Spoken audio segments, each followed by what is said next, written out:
আমরা আমাদের মা বোনদের ব্যাপারে তাদের সিকিউরিটির ব্যাপারে আমরা খুবই অ্যাটেন্টিভ এবং আমরা বিশ্বাস করি যে মা বোনেরা আমাদেরকে এবার প্রধানত চয়েস করবে। এর লক্ষণ আমরা ইতিমধ্যে দেখতে পাচ্ছি।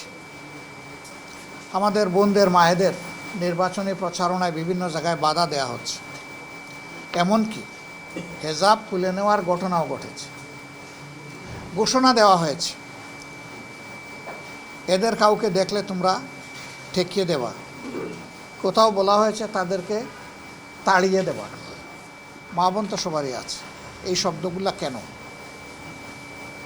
রাজনৈতিক দলের কাজ হচ্ছে সকল শ্রেণী পেশার বয়সের মানুষকে, লিঙ্গের মানুষকে সম্মান দেখানো। শুধু রাজনৈতিক কারণে আমরা কাউকে অপমান করার অধিকার রাখি না। মায়েরা তাদের মতো করে ডিসিশন নেবে, যেমন ভাইয়েরা তাদের মতো করে ডিসিশন নেবে। আমি তার ডিসিশন প্রক্রিয়ায় বাধা দেওয়ার